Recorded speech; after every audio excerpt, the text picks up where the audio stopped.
Totally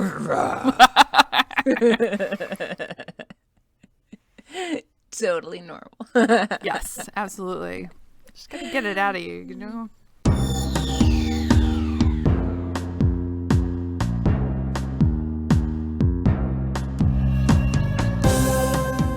Welcome to Stargatezing, a Stargate gazing podcast. I'm your host, Kathy. And I'm your other host, Mary. And each week we discuss an episode of Stargate, beginning with Stargate SG-1.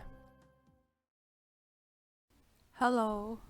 Hello. How's it going? Good, how are you? Okay.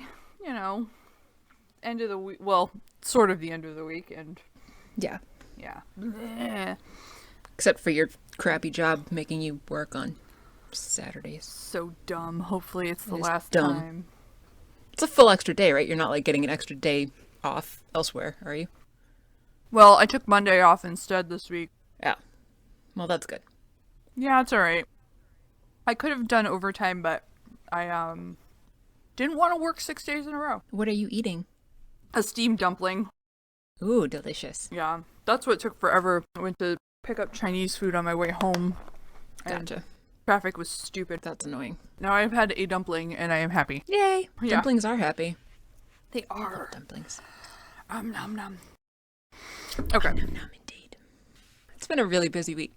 Although I finally am starting to feel like I'm like mostly on top of things for the semester. I've gotten myself into a routine. Most of the week I felt like I was constantly behind on everything all the time. And now today, finally feeling caught up. And That's it's great. awesome. Yeah. Yes. Yeah. And now that I'm caught up, I think I should be able to stay caught up too. That's amazing. Yes. I can't catch up on anything ever, and I feel like I'm drowning all the time. That's bad. Yes. That's okay. Do you need to talk to someone about that? I need to talk to Besides all audience? these strangers on the internet.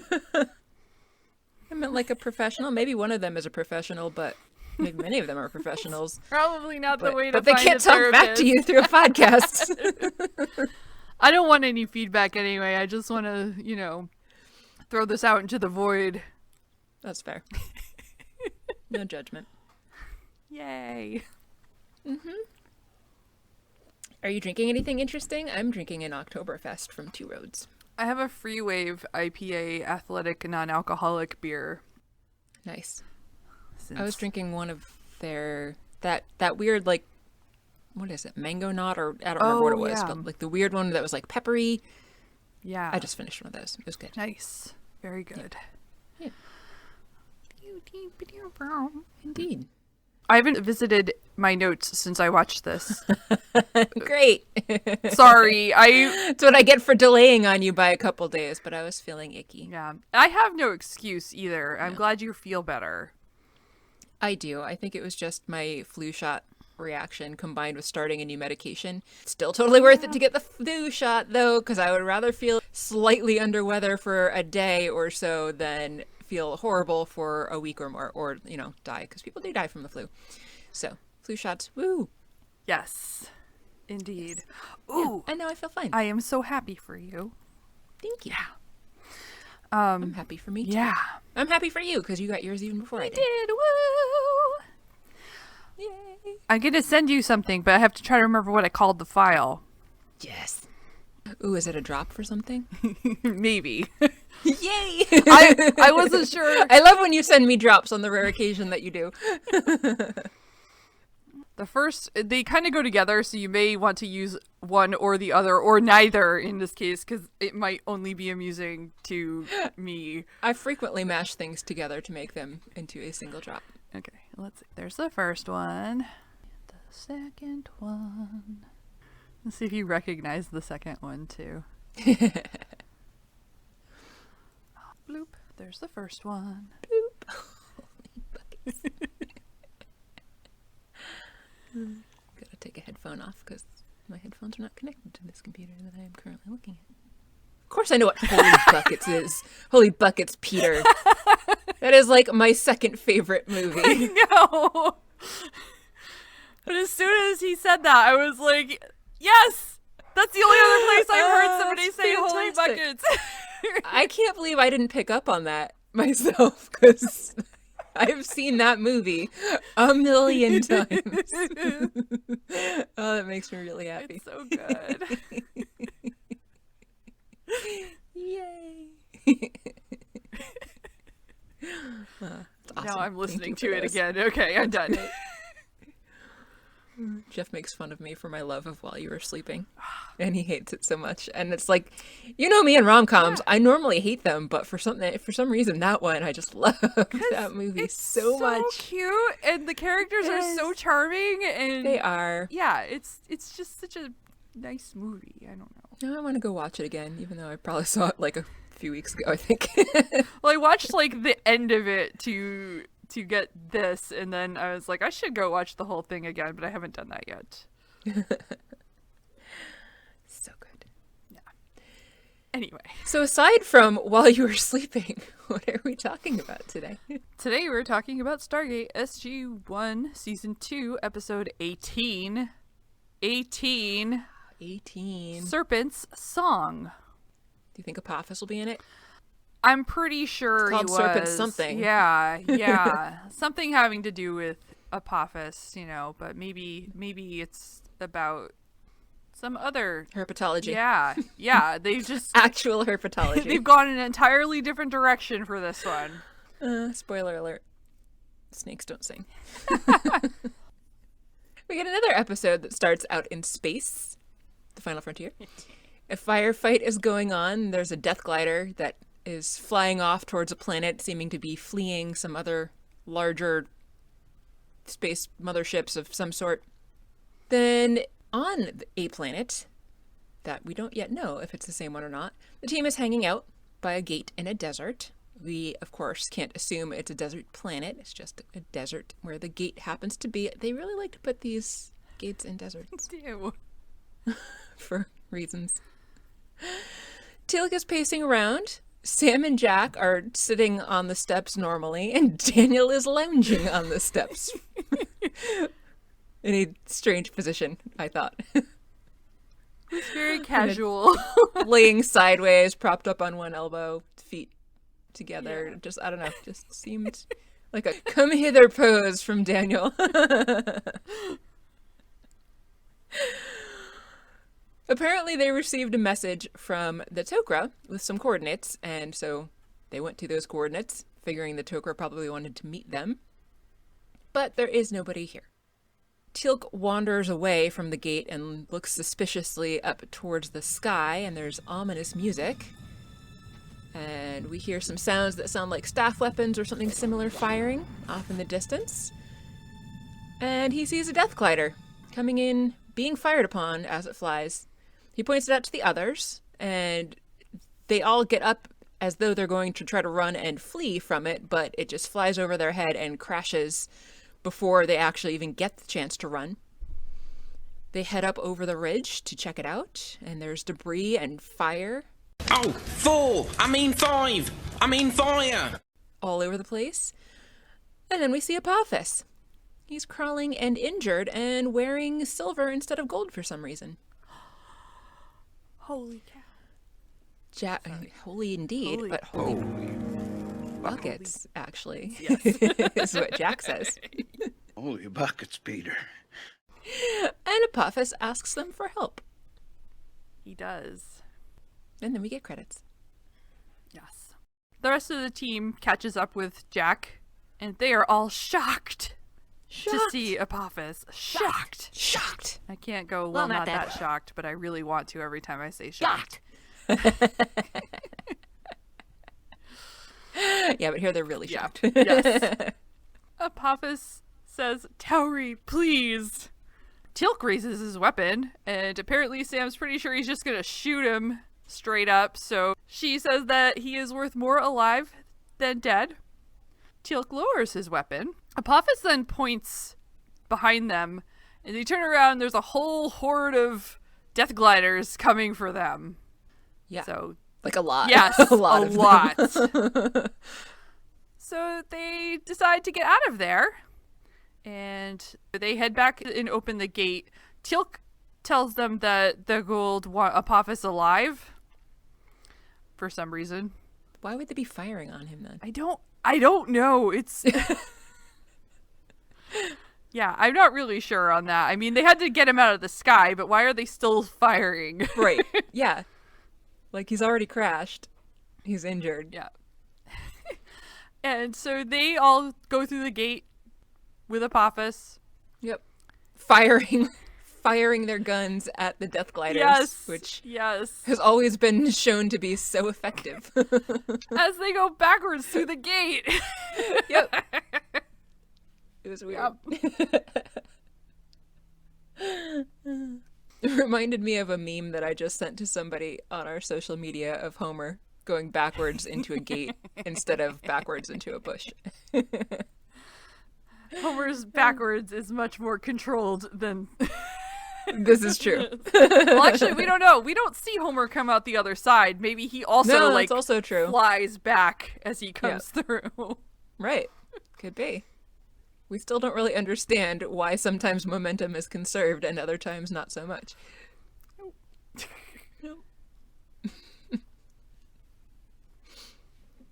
Oh, that was the end of that scene. It was. Okay. Yeah. Sorry. I'm like just rambling. Don't mind me. Well, it bleeds. It was relevant. Yeah, and it goes smoothly right into the next scene. Right. So, yeah.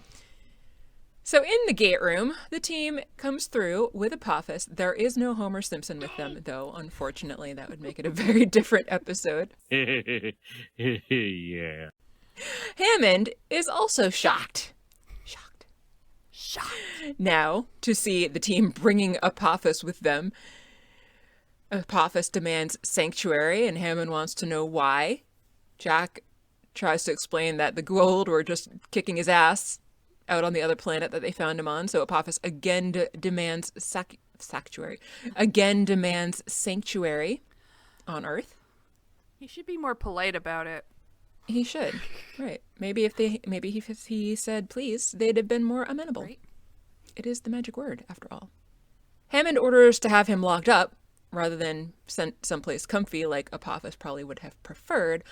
But Dr. Fraser notices how badly injured he is and says he might die without immediate surgery, so Hammond does give her the go-ahead because he would seem to understand the worth of Apophis to them. Hammond also orders some guards to keep an eye on him and says that if Apophis does try to make an escape, they are to do whatever they can and need to stop him. In the infirmary, Apophis is being cared for. Dr. Fraser says that both his femurs were smashed and he had internal bleeding. Yee. Also unfortunate. Yes. Do you think they give him replacement titanium femurs? I bet they do. Jeff's got a titanium femur. That's what I was thinking about. It's not a fully titanium femur. Is there some trinium in there too? Just a titanium and trinium alloy filled femur. Precious trinium. Yep. Good times. So they're doing what they can for Apophis. Teal'c says that the Goa'uld will repair his injuries. If only Jeff had a Goa'uld hagfish back in high school. But no, he had to stay in bed for weeks. And he's still got that titanium femur. Maybe Jeff should dress as a Goa'uld for Halloween. I don't know why. Just for fun. Why not? Or a Jaffa. We could draw a pocket on his belly. But he can't be a hag the hagfish Goa'uld. He would have to be a host. Unless he had a Sydney Opera House hat, in which case he could be Eminette. Or is she the one with the Opera House? Get him some Apophis. Get him some Mickey Mouse ears or satellite dishes for his head. There you go. And that's right. Then he's Apophis. Then I can be Eminette with the Sydney Opera House on my head. This sounds like a great plan. I like this plan. This is quite the tangent we've gone on. Even for us. Anyway. Dr. Fraser shows them to a computer monitor where we see another lovely image of the Goa'uld inside somebody. But this time there's no scissors snipping it in half like during Kowalski's surgery. Right. That was Pepper. I was just about to say, who was that? Which one said hello? Come here, honey. Why are you howling? She does this now, and I don't know why. Here she comes. Hey, sweetie. Kitty. Say hi to the world, Pepper. Hi, Kitty. She already did. I know, she really did. Bye, squishes. Okay, I'm gonna. You can fit under here. There's a cat-sized gap at the bottom for cats if they would like to enter the hot box, but they often don't. Even though they like warmth. I don't know. Cats. Yeah. Cats are weird. Potato likes this closet that I am currently in. I don't like to let her in here because then she could get behind my screen where I have like a bunch of like old family heirlooms and stuff stored, because it's like just one of those like wall dividing kinds of screens. And she could easily get past that. So I don't let her in here, but that is reasonable. whenever she sees the doors open, she tries to sneak in here. Cats love an open door. She does. She loves to be naughty. Oh. Right. Still your turn. She's pointing out that the Gould has a bunch of legions. Legions. I almost said legions. There are legions. They are legion. Yes. Dozens, she said. She says that she can fix the human part, but not the symbiote inside.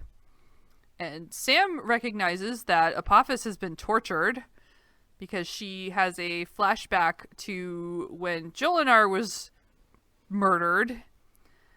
And she remembers the pain of being killed by the Ashrak and explains that the same sort of sparkle bling was used on Apophis, but apparently not to kill him, just to make him suffer. Yeah. A little bit later on, they establish that Apophis is dying and won't live without a sarcophagus to heal his injuries. They're just too severe for his hagfish to be able to repair. Jack wants to know what Apophis wants, and Daniel figures he really does want sanctuary and took a gamble that the Tauri would be compassionate. But Jack says the only compassion that he has for Apophis is not blowing his head off already. Teal'c says that he has often seen formerly powerful Goa'uld seek sanctuary with other Goa'uld after being severely weakened, and he says that Apophis always took a ton of pleasure in seeing his former enemies in such a sorry state. And Sam points out that, well, we're not really conquerors, but Teal'c reminds her that they did play a significant role in his downfall. I really enjoyed Teal'c's very obvious pleasure in I Apophis's know. pain. It was so, like, just a small smile almost. And yeah, I was about to say, I thought he did such a good job for an actor who's not really allowed to emote much to play the character that he's portraying. I think he does a great job for really giving Teal'c a lot of emotion while still like barely making any facial movements. Yeah. Because I got the same idea. Like he was just gloating the entire episode and was so pleased, and it was only like the slightest facial movements that gave that away. Yeah. Yes, agreed. Yeah. So basically they come to the conclusion after a bit of going back and forth that probably Apophis really is there looking for sanctuary and help, but that he surely also wants something for all of the information that he can give them. And Jack says, well, too bad. Let's just get whatever information we can from him and toss him to the sharks after that, no matter what he might want in exchange. But Hammond reminds them all that technically Apophis is a POW, and even though he's not actually from this planet, he still has certain rights as a POW. And Sam reminds everyone that they also need to consider the host, because no matter what the hagfish of Apophis has done, the host person himself might be completely innocent. Jack is pretty skeptical that anything of the host could have possibly survived, but Teal'c's not so sure. He says Apophis would know that. He doesn't just right out negate that possibility. So they continue to talk about what they should do with him, and long story short, they decide that they're the only thing between Apophis and his enemies, so they have the upper hand here. He's unconscious at the moment, so they can't really talk to him to get information anyway. Teal'c is skeptical of this whole plan because he is convinced that no matter what, Apophis isn't going to cooperate anyway. Everyone is dismissed, but Jack and Sam stay behind. And Jack is pissed that they're not just going to toss him back. She tries to talk to him, but Jack just leaves, saying that they should have shot him. He might be right. Although maybe not, depending on looking at how this episode goes. Yes. Jack is at the observation area over the infirmary looking down on Apophis when Apophis wakes up. Jack announces this on the microphone in there to Dr. Fraser, so she goes to check on Apophis. She leans in to hear him, and Jack's like, not so close. And she points out he doesn't have the strength to hurt her, and then she tells Jack that Apophis would like to talk to him. Jack goes down to see Apophis. Apophis says, O'Neill, I'm dying. And Jack's like, my heart bleeds for you. So sincere. Which Apophis points out that he lies poorly. Yes, I thought that was very funny. Yes. Like, yes, that was the point. Yes. Yes, it was. Maybe do the Gould have sarcasm? Maybe they don't. I don't know. I mean, like, Tilk is very literal, so I would guess that probably the Goa'uld themselves are also very literal. That could I mean, be. at least Tilk was more literal towards the beginning. He's a little bit less so now, but still pretty literal. It could be. Yeah. Yeah. Anyway, Jack wants to know what Apophis wants. Apophis says he wants to live, and Jack's like, sorry, no. That's between you and your god. Wait a minute, you are your own god. That's a problem. Quite. Apophis points out that he is worth more than Jack is admitting. And Apophis says that these primitive people on Earth will be destroyed. Jack's like, well, you're not up to it. And Apophis is like, it's not me. But he won't tell Jack who, because he wants... Shocking. I know. Another shocked. Well, not that shocked. In this case, it is more appropriate. Yes. And another shock, he wants another host. What? Who'd have thought? No. And in exchange for a host, he's willing to offer a whole bunch of knowledge, power, information about star travel and weapons, and more. Ooh. And Jack's like, no. Well, he says go to hell, actually, but... Yes. Apophis is surprised to hear that a single human life is worth so much that Jack would risk his own world. And Jack's like, that's why they call us the good guys. And who is they, Jack? Who are these people who are calling you the good guys besides you guys? Because you're the only ones who know what you're doing. Ha! Right. Also, I'm not convinced in real life that anybody, especially in the military or higher up anywhere, or really even most of us that are not higher ups, would be willing to sacrifice the entire civilization of the world for one person. That's true. So Jack goes to leave, tells Fraser, let me know when he dies, and starts to walk away. I said that weird. You did? I said he starts to leave, and then he's... anyway. Yeah. Yeah. Whatever. Yeah. Anyway, Apophis, before he gets out, Apophis shouts, Sokar! So Jack turns back, and Apophis explains that this is a very powerful Goa'uld who you humans helped become strong. That Apophis's last Jaffa died rescuing him from Sokar, and Sokar will not rest until he finds Apophis, and that's why Apophis came here. Because if he dies, they will all die with him. That's so shitty. Yeah, he's the worst. He's so much the Really worst. is. So Yep. Jack turns and leaves. Yep. Great. In Daniel's nerd lab, we get a transitional scene which is a close-up of a skull sitting on a table, like you do. And it pans over from the skull to Teal'c, who is telling them about Sokar. Apparently he was an ancient Goa'uld who used to be a ruler of all the System Lords before being defeated by an alliance of Goa'uld. And that alliance happened to include both Apophis and Ra. They had all thought that Sokar was destroyed, but apparently they were wrong. And Jack says, well, how bad can he be then? And Teal'c looks at him skeptically, but Jack assures him it was just a rhetorical question. Daniel chimes in that Sokar was known on Earth too, and was very much feared because he was the original god of death, Jack wants to know if he's got anything more recent than that and anything more up to date. But Daniel does not, and just expands upon what he said before, saying that according to legend, he had ruled all of Earth, and Memphis was covered in dark and serpents. But I like nighttime and snakes, so that doesn't actually sound too bad to me. No, sounds pretty good. Yeah.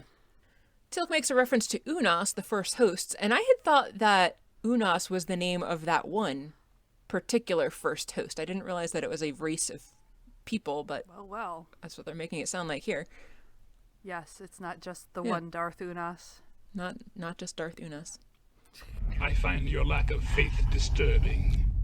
Daniel says that it makes sense that Sokar would be in Unas, or part of the descended from the, I don't know. Daniel says that makes sense, and that if the Unas were the first ones, then there had to have been a time at some point when both forms of Goa'uld host coexisted, kind of like Neanderthals coexisting with people, and Jack doesn't care and cuts Daniel off and wants to know which type of being Sokar is. Is he Unas? Is he human?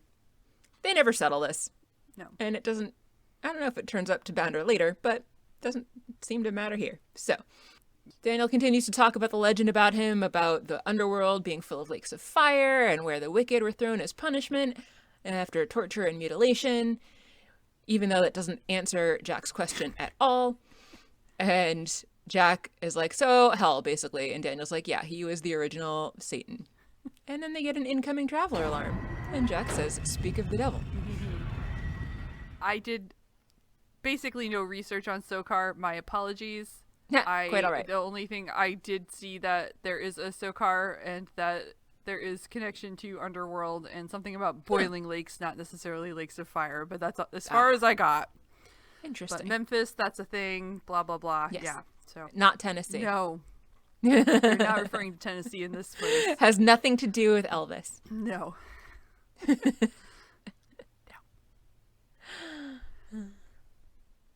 Hammond comes rushing into the control room. Crush Guy reports that nobody's currently off-world, so they close the iris. Good call. Mm-hmm. Armed men gather in the gate, prepared for whatever might happen. There was an oddly lengthy scene of them running through the hallway to get to the gate before that, too. There was! That's the only reason I even wrote about it, because I'm like... The gate finishes dialing and SG-1 joins everyone in the control room, and nothing happens. So Hammond's like, what was that? So Sam says they need to do a radiation check, and Crush Guy is on it. Wasn't there a thunk? Oh, was there a thunk? I heard a thunk. I'm sorry, I missed the thunk.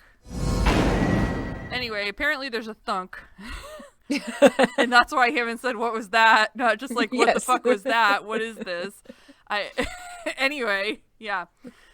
So they're going to check for radiation. Jack wants to go back to interrogating Apophis, but Daniel's like, I'm the most expert here on Sokar, so I would like to do the interrogating now. So Jack lets him. Way to brag, Daniel. Yeah, right?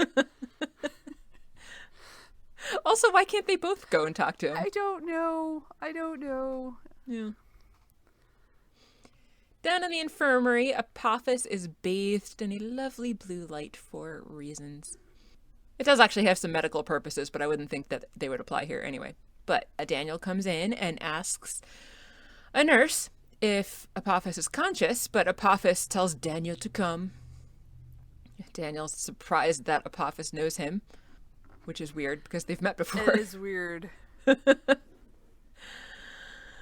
And Apophis points out that they have Amunet in common also. Daniel angrily points out that she is in fact Sharai, his wife, and Apophis is like, nah, they're one and the same now anyway. Daniel wants to know where she is, of course, but Apophis isn't giving anything away but talking about how much he still loves her. Daniel really doesn't believe that, but Apophis continues teasing him about how great and powerful they were together and what good times he had with Amunet. Then Daniel turns the tables here and says he knows where Apophis' son is, and Apophis is not amused anymore when he hears this. Daniel tells him that he is even the one that delivered the kid, and Apophis tries to argue that no, the baby was taken by Heru-ur, and Daniel's like, nope, by me. That's right. It was a pretty badass scene. Suck it, Apophis. So Apophis is really angry here, but says that he has no use for the kid now anyway. What a good dad. Right? Right? I mean, I don't think he was going to use the child for good anyway, but... No, didn't he want to use the kid as the Yeah. host? But I guess first the problem of finding him, and second, probably he'd be too young still for Apophis to want to use him as a host, or to even be able to use him as a host, Yeah, actually, can for they that take matter. children as hosts? What would happen?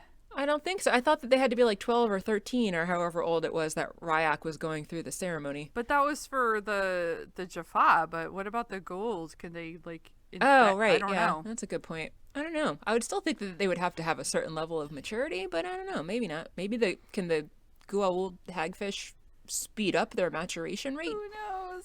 somehow? I don't know. So many questions. So many questions that we never get answers to. Yeah. So, Apophis says that he has no use for the kid now anyway, and then goes back to teasing Daniel about Aminette and saying that he knew that she was going to be the perfect vessel for his queen. Daniel threatens to kill him right then and there, but Apophis says that, well, you're not going to find her then, essentially. And also he doesn't believe that Daniel has the strength or the will to be able to kill Apophis. Sam comes in and breaks up this whole fun party that's happening and calls Daniel away. Yeah. She calls him away because they've discovered that the radiation was the very special radiation that only exists in the box they gave to their friends. Iridium only exists in those special Sagan boxes and nowhere else in the universe. So they know it's Probs the Tok'ra. Yep. There is an incoming traveler. And they're back in the control room. There we go. That's Yes. important. Hammond wants to know if Sam is sure about it being the Tok'ra, and gives her Sam is a scientist kind of answer where she's like, she's pretty sure, or she knows that it's the right radiation, but no, because you can never know who really it came from, so... Right. She's right. It's just... Yes, it was the box, but maybe someone else got it. Yeah. She also doesn't think that the Tok'ra would have given up anything about them if they'd been captured. Jack's on Sam's side, so Hammond is like, cool, let's let them through. And we get 3 Tok'ra walking in, including Martooth with his big white chompers. Dazzling white teeth. They're just so beautiful. Glorious. I bask in their glow. Right? So good. Put you into a hypnotic state. Just stare at them all day. Oh, man. Just his teeth. Just the teeth themselves. I mean, he's attractive also, like his face, but like his teeth. They're hypnotic. Yeah. So down in the gate room, Jack and Sam go to meet the Tok'ra, Martooth and the 2 randos that he's brought with them. Tok'ra wardrobe watch. Martooth is wearing pants. The other 2 are not, but they are wearing longer shirts that are more equivalent to, I would say, maybe a scant rather than just a long shirt. So it seemed less weird to me that they weren't wearing pants. Thank you for keeping up Pants Watch, because I forgot about that. You're welcome. You're very welcome. So distracted by the teeth. Yeah. Can't blame you, though, because they're really distracting. They're just so bright. Apparently, Jacob was too busy to join them, but Martooth says he's only there for a quick visit anyway to give them a warning. Apparently, Sokar and the Tok'ra know that they have Apophis as a prisoner here on Earth, and they need to return him to the planet that they found him on right away. We got a quick shot of Teal'c observing from the observation area Apophis. Yep. End of scene. That's it. In the conference room, Martooth is laying down some compliments on the SGC that Hammond kind of eats up. Yeah, right? He's like, yeah, you had great skill taking Apophis away from Sokar. And Hammond's like, yeah, we are great. Yeah. Jack cuts him off, though, and is like, we didn't really do that. Martooth is confused because he says that there were Tok'ra operatives that were a part of Sokar's fleet. There we go. Yeah. And saw them leave the crash site and go through the Stargate. And Sam explains that they were there because they thought they were meeting the Tok'ra. Jack tells them they assume it was Apophis who sent the signal. So they were kind of fooled. Yeah. Yes. Then Lantash comes out to play with his resting hagfish voice and asks why he would take refuge. Why? Yeah. Cook it. Why he would come to Earth because he hates the Tauri. And they have nothing of use for him. And Jack's like, he's going down and wants to take us with him. So Lantash is like, he's taking advantage of your weakness. And Sam's like, we don't consider it a weakness. Lantash then calls them fools and tells them they need to turn Apophis over to Sokar, and then Sokar might spare them. And that would be convenient. Yes. He says if Apophis stays, everyone's gonna die, if not by Sokar, then by other hagfish who want to take Apophis down. And he says, you have entered a battle you're not equipped to fight. And they've changed the balance of power and made them things worse for themselves. That sounds about right for us. Yeah. As a race of people. Yeah. Humans are really good at making things worse for ourselves. making big stupid mistakes that just shoot ourselves in the foot. Yeah. Hammond wants to know what happens if they turn Apophis over to Sokar, and Lantash says they'll eventually execute him. He's like, surely you welcome this. Dr. Fraser tells Lantash that Apophis is dying and his body is aging at an increasing rate, which Lantash is like, of course, without a sarcophagus. I'm going to stop doing that. Cookies. Why? I don't know. Cookies. 'Cause I'm not doing it low enough. Oh, my. Now I want cookies. Oh, I wish I had cookies. I didn't even get fortune cookies. I do have some ice cream, but that's not cookies. It is not.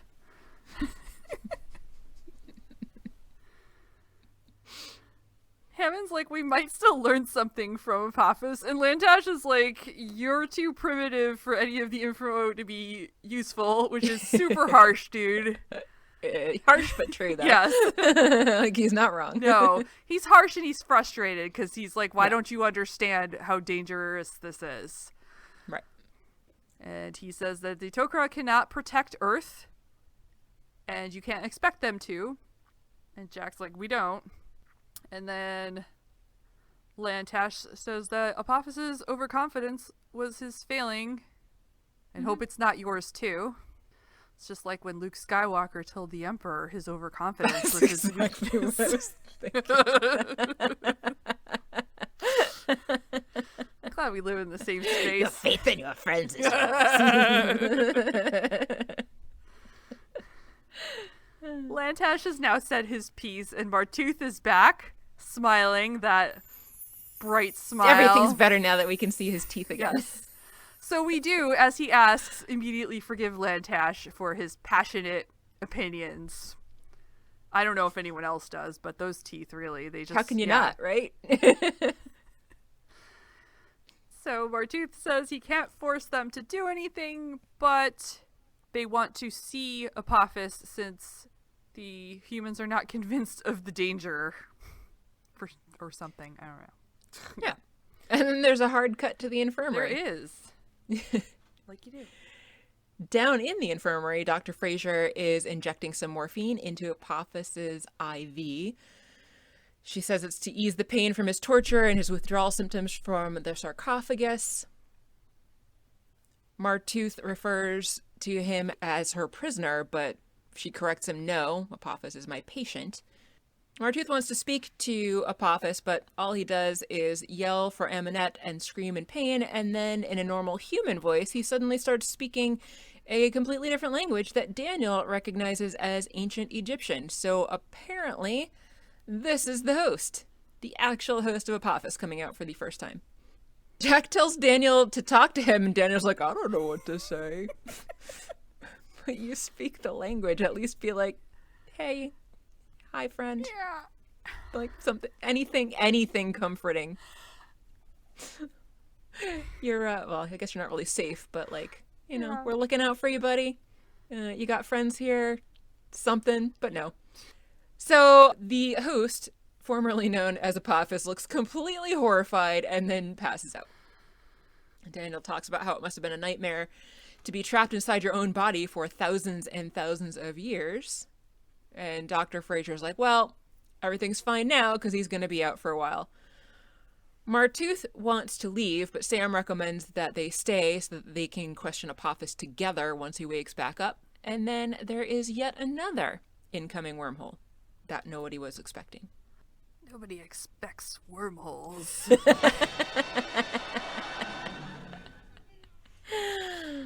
Anyway.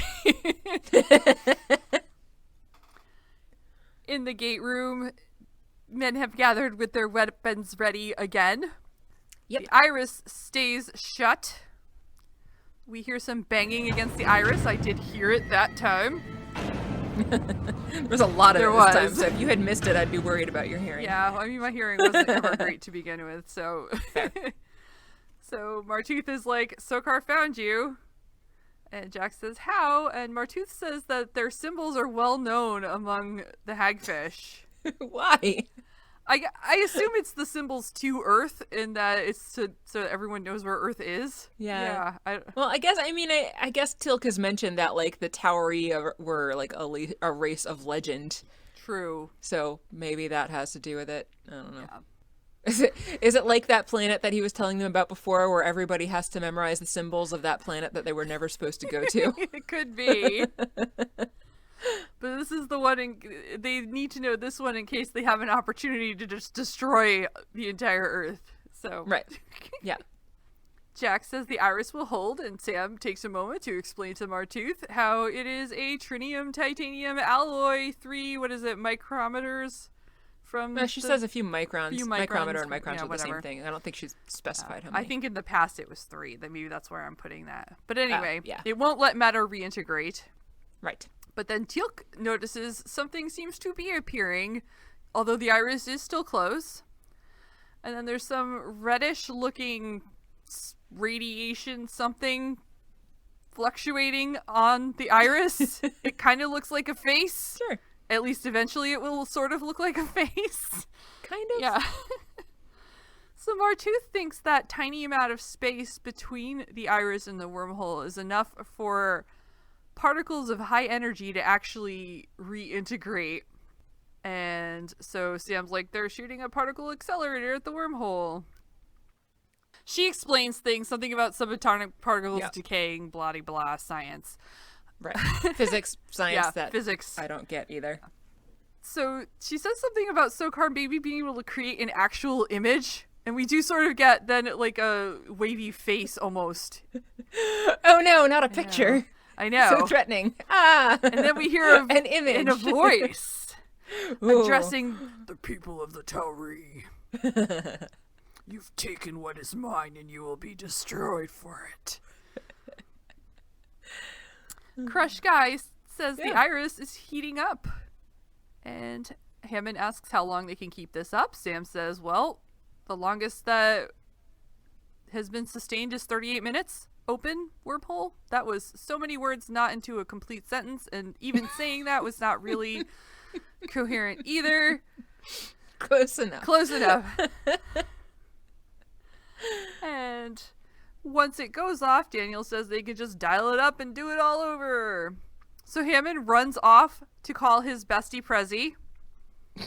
Sam asks Martooth if there's anything he can do to help, but Martooth... He's already told them that he can't help them. But he also seems to not even actually have any kind of clue how to, like, stop this anyway. It just seemed weird to me that she was asking for help, like, what, maybe a half an hour after he was already being very emphatic about the fact that they could not help. I know. So Jack tells Sam to go see Apophis to see if he has any ideas to help them, since it's his neck on the line too, and Teal'c goes with her. Right. Yeah. Dr. Fraser wasn't too specific about how long Apophis would be out, so hopefully it's not that long. Hopefully not. Just long enough Yeah. for the plot to get going again when he wakes up. I don't... Right, exactly. Because apparently he is awake when they get back to the infirmary. He's not looking so good. And he says he's not going to speak to the Shilva, indicating Teal'c.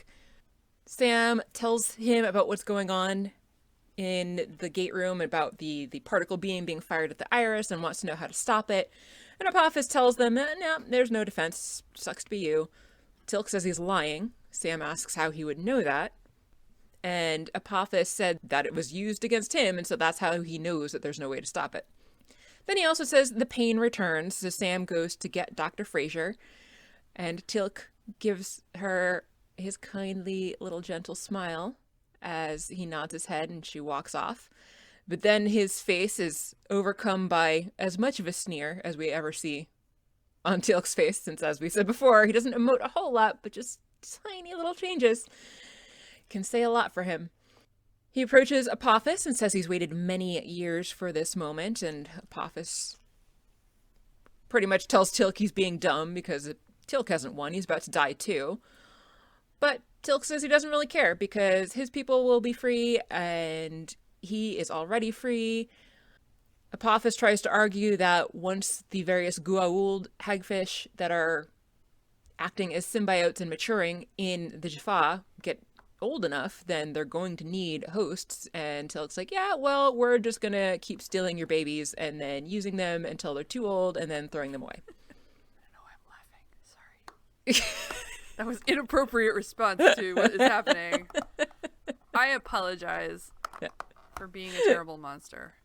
I'm also a terrible monster because it was an amusing scene. So basically Teal'c says that they're going to be using his kind as his kind have used them. And he also says that his people don't really even believe in Apophis anymore or fear him anymore. Apophis is actually getting very upset about all of this. He's lost his poker face and asks to be killed right then and there, as he's screaming no to all the things that Teal'c is saying. Dr. Fraser comes in and tries to give him some more morphine, but Teal'c's like, no, don't come any closer. We need to let him suffer because he's not going to tell us anything if we don't let him suffer first. Dr. Fraser is pretty incensed by that and is insistent that Teal'c move. And Apophis reminds Teal'c, well, there was a time when you'd die for me. And Teal'c gets in super close, right in his face, and says, that time is no more. But Teal'c does leave so that Fraser can give him the morphine. Sam is still trying to figure out a way out of their situation and is remembering their energy shields that absorb energy. Apophis tries to sit up to get in her face, but then there's apparently a collar and a chain around his neck, keeping him from being able to sit all the way up. Apparently, Apophis can sense the former presence of a Goa'uld within her. And I noticed here in particular that the makeup team did a really good job with making Apophis look old and sickly. They did. Like, his face had almost a skeletal appearance. Like, he almost just looked like a skull with skin on it, almost. Even though, like, when we've seen him in the past, he's not that, like, he's not, like, a larger person, but he's not, like, excessively skinny when we've seen him before. So I thought it was really interesting how they were able to progress his makeup in such an effective way to make him look just worse and worse to the point where he looks skeletal. Yeah, it was great. Yeah. A+. Yeah, right? Good job, makeup team. So Sam asks if he can help them or not. And Apophis is like, well, you will make an excellent host for Shokar's new queen. Like, that's his choice. Come on, Apophis. Right? Should Sam be complimented that Apophis assumes that she'll be I don't know. chosen? Is like, you're pretty. Maybe he'll choose you for horrible enslavement Yeah. and a life of mental torture. Won't you be lucky? Right? In the gate room, Sergeant Seiler and his team are in some kind of radiation suits and hosing down the iris to try to keep the temperature down. I think they were just heat suits. Oh, but okay. I don't know anything Maybe about... not. I don't either. I don't know things. Heat suits, whatever. I don't have to worry about that kind of stuff in my line of work. I wear gloves. Yeah, I don't know. Sometimes goggles and a mask, and that's about it. I should say all the time a mask these days, and then sometimes goggles. I don't have anything. Actually, I mean, I just wear a mask at work, but that's not anything. Anyway. Yes, it is. It's actually, we had a conversation in my class the other day because I once again told them all, get your masks up. And one of my nursing students right in the front row was like, yeah, but does it really do anything? And I was like, yes, actually it does. And here's why. I won't go into that whole tangent here. What do you mean? Masks are the devil. Unmask the kids. Nope. No. Vaccines are evil. No. I hate I'm you. done now. Need a new host. Kathy's fired, and so if you are interested in the position, please let me know. Yes. So Hammond was down there checking on that work, but he leaves to go to the control room. And up there, Jack tells him that Daniel has an idea. And Daniel says they need to try dialing out to prevent Sokar from dialing back in again once the wormhole closes. Why didn't anyone think of that before? I don't know. Everyone's like, oh, great idea. But like they've done that before. I don't know. So Hammond's like, good idea. Yeah. So the gate hits its 38 minutes and closes down. Jack orders the dial-in. They start the dial-in, but they're not as quick on the draw as Sokar is. Not nearly. Crush Guy apologizes and then says the next window won't be for another 38 minutes. And Daniel says that could be our last chance to dial out. Jack's like, gonna get hot. And they all look pretty warm already. They do. Later, Hammond says that the temperature in the gate room is 130 degrees Fahrenheit. So the gate must be close to 6 to 8 times that. I noticed here that the usually lovely reflection of the wormhole or the puddle on the wall, which is usually a nice relaxing white or bluish color, is now an angry glowing red color. Yeah, it's got stripes like those peppermint candies. Oh, peppermint candies. Yeah. Delicious. The pillow ones are best. Even better than yes. the Starlight Mint ones, Yeah, in yeah, my yeah. opinion. Yeah. Martooth says that even if he can't get through the iris, then Sokar is going to come by ship anyway. This is a pretty convincing argument. Sam agrees with him and says that they need to turn over Apophis, but they discuss the fact that they can't turn over Apophis if they can't dial out to put him back on the planet that they got him from. Hammond apparently has been given orders to terminate any medical intervention for Apophis, which Dr. Fraser is pretty pissed off about. But the president and the Joint Chiefs of Staff don't really care. So, his orders are his orders. They're going to send Apophis's body back through the gate once he finally dies. Teal'c asks Martooth if that will be good enough, and Martooth says that it might be too late, but because the battle is really between Harrower and Sokar, and they don't really care about the Towery, then maybe? Apparently, Sam's been working on a way to dial the gate even faster, yet again, which I think is also what happened the last time that they found themselves in this predicament. And there's apparently only about 17 more minutes until they'll get the chance to try to dial out again. So Hammond orders arrangements to be made for Apophis's body, or alive or dead, whatever the case happens to be in 17 minutes, to be sent through the gate. And Dr. Fraser looks very displeased with that. Jack goes to see Apophis and tells him they're sending him back. Apophis looks extremely fearful and then speaks in Egyptian, so it's not Apophis but the host. So Jack orders them to get Daniel down there. What do you think his name is? George? George? Bob? Bob? Maybe it's Fred. Alan. Alan. That's good. Alan, the ancient Egyptian man. Perfect. Yeah, it's a great name. Then we get a quick cut to them still hosing down the gate, but Hammond cannot keep them in there much longer because it's way too fucking hot. Did we specify that they're hosing it down with liquid nitrogen before? I don't remember if we mentioned Oh, that. no, Probably I had relevant. no idea it was liquid nitrogen. It said nitrogen on the canister. I didn't read it. I just assumed it was water. I'm sorry. I was completely unobservant, okay? That makes way more sense than water, which would have just been like, yeah. Sam says they need to stay in there until they get their next window, though. In the infirmary, the host is speaking in Egyptian while Daniel listens. He looks super sad, the poor guy. Daniel translates that he says he's been in an unending dream and had hoped to awaken to see his wife and children. Daniel continues to translate as Alan speaks. Poor Alan. I know. He says the scribes in the temple of something, Amun, and something about the temple of Karnak. Oh, he was a scribe. Okay. He was a scribe Yes, in the temple of Amun is what I got. Before the nightmare. Okay. Yeah. There we go. And now he only awakens to die again. Daniel then speaks to him in Egyptian, and it seems to calm him down a bit. Daniel tells the others that he told Alan that he will speak the words of power and do the rites and return him to Egypt to be buried with honor and see his family again, and they will rejoice forever. So he leaves to go take care of that, and I feel like this was a really good, like, making up for his, like, I don't know what to say last time. He did a good job here. He's very compassionate, and yes. Quite agree. I don't know, what do you want me to say? Okay, I'm done now. You're the only one that can talk to him, Daniel. Say anything. Literally anything is better than nothing. In the control room, Lieutenant Crush is concerned that the heat is going to destroy the computers, but Sam points out that they still need those computers because that's how they're going to try to dial out.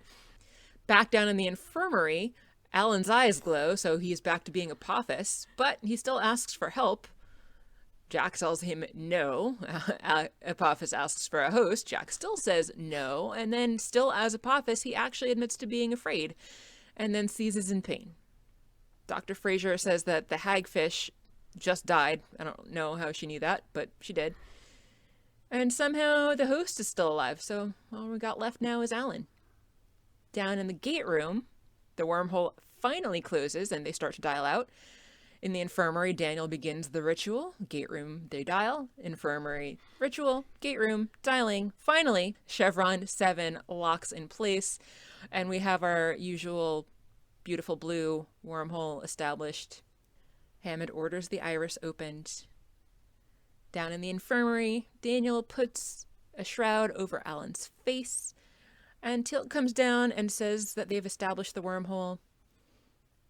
He sees the shroud in place over Alan / formerly Apophis's body, comes over and moves the shroud just to take a good look. Down in the gate room, Teal'c carries Alan's body, fully wrapped in a burial shroud, up to the wormhole, slowly passes it through as everyone looks on somberly, and then the gate closes.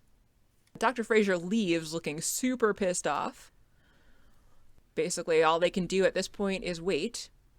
Sam says that if Sokar really wanted Apophis alive, maybe he'll just attack again, and Martooth is like, nah, it's fine. They've got a sarcophagus. They'll just bring him back to life and then torture him to death all over again and repeat infinitum. And everyone looks really disturbed at this. While Martooth is like, what? He deserves it, right? Cultural differences. What are you going to do? A little bit, yeah. Yeah. What about poor Alan? I feel bad for Alan. I know. In the control room, Martooth has given them the coordinates to send him and his companions through the gate. And he also gives them a device to contact them. Instead of doing this, don't call us, we'll call you nonsense. Daniel recognizes the technology as Tolan, which Martooth confirms they are friends of the Tolan and the Tauri. Oh, I've got two friends. I'm Martooth.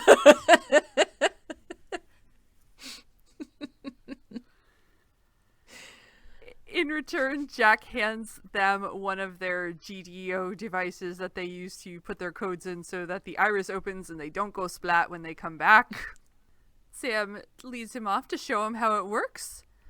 And Hammond's like, let's send him home. They dial the gate. Martooth joins the other Tok'ra in the gate room to go home. The end. Yeah. Yeah. That's it. Whew. Yeah. Yeah. Kathy, what did you think of this episode? I actually thought this was a really good episode. Yeah. It was really it was just a solid episode all the way through. It was really satisfying for them to kind of get this end of Apophis that they were kind of robbed of when they blew up his ships. Right.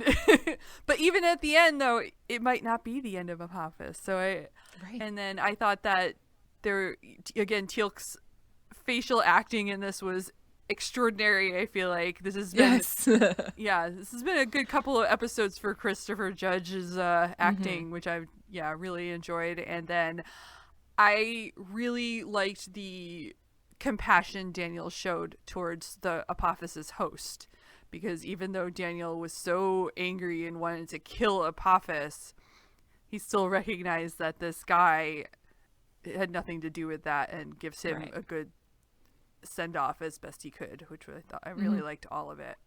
Yeah. What about you? I also really enjoyed the episode. As I mentioned before, I was really impressed by the makeup team in particular with the job that they did of convincingly aging the actor that plays Apophis, because often old makeup meant to make someone look older looks really fake, but the way that they did it gradually and actually made it convincing, I was quite impressed by the job that they did with that. As we were already talking about before, Teal'c did a great job with displaying so many different emotions while still limiting how his face actually changed when he was expressing those emotions. So that was really impressive as well. I thought that it was a really great storyline, and it was a satisfying ending for the most part, but then it's just there's that dark little twist, which was just literally kind of gave me shivers, and it is a horrifying thing to think about. Maybe Apophis might deserve something like that, but the host doesn't. And then even as bad as Apophis is, does he still really deserve to suffer for all eternity? Maybe. And it's just a weird twist at the end for Martooth to point that out. And speaking of Martooth, I like him as a character, and his teeth are beautiful, as we've already said many times. Was there anything else I had wanted to say about this? I don't think so, but let me just scroll through. The pants watch was the thing I really wanted to most make sure I mentioned, and I did mention that. Yeah, you did. Pants watch. Pants watch 2020. 2021. I said 2020. I know what year it you is. did. I'm fine. Everything's great. Yeah. One thing I was wondering about that I forgot to mention before, though, is Teal'c is so happy now that his people are going to be free, but what would stop Sokar or Heru, for that matter, from going and trying to take over the planet now that Apophis is out of the way? So I don't know why he would just assume that now that Apophis is out of the picture, they're all going to be fine. Maybe he was... I hope he's right. Yeah. But I don't know, and I don't remember. Maybe he was just taunting Also, another Apophis. interesting question this brought up for me. Yes, he could have just been taunting Apophis, Yeah. Good episode all around. Agreed. So what's next? What is next? Hold on one moment, please. Nope. You're on hold. You're on hold. Now you aren't anymore. I'm back. Welcome. My mouth was full of beer that I almost snorted out my nose. Too bad we don't have video of that. I guess we could start doing video for all of our podcasts. Oh God, you don't want to. Rather than just the one special one That would be horrifying. that we've done video for. That would be It was horrifying? No, I said it would be horrifying to have to worry about that all the time. It was kind of a hassle. Not awful, but I had all kinds of wires and cables going everywhere, and it was annoying. Yeah. But worth it. Yeah. Okay. Next up, we will be watching Stargate SG-1 Season 2, Episode 19, One False Step. Jehovah starts with an I.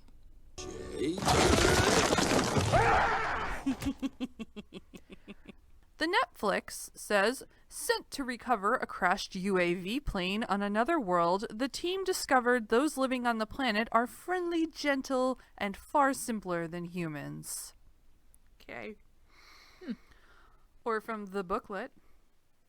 On a routine reconnaissance mission, the SG-1 team discovers a new friendly life form, but the encounters turn deadly for the new race because of a virus SG-1 inadvertently introduces. Can SG-1 develop a vaccine before this plague eradicates a peaceful civilization? Oh no. No. Sounds awful. Too close to home with the pandemic, and also too close to home with the history of this nation. Yeah. Oh no. I believe I recall this episode, so I don't really, but it sounds awful. looking All forward right. to that. Yeah. Thanks for all of you coming back next week, right? You'll all be back next week, right? Remember, we love you. Hell yeah. And that reminds me, make sure you subscribe if you haven't already. Our episodes are out every Monday on any podcatcher of choice, as well as YouTube, and we always love reviews and likes because they help other people find the podcast, and word of mouth is also great. You can email us at stargatezing@gmail.com. You can follow us on Twitter and Instagram. We are at Stargatezing. If you're feeling generous, you can join us at patreon.com/stargatezing for access to our extra bonus episodes like outtakes episodes and our Stargate Origins episodes. And I try to make a behind the scenes post at least once a month, frequently more than once a month. And you can check out our website at stargatezing.space. I'm Mary. I'm Kathy. And you've been listening to Stargatezing. The end. The end.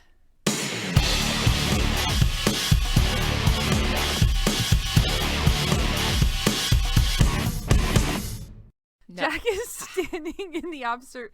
Let me not laugh through this. Jack! He's standing. He's standing over Kathy and I have Apophis. decided to start doing laughter yoga while we do our episode. And then Apophis wakes up.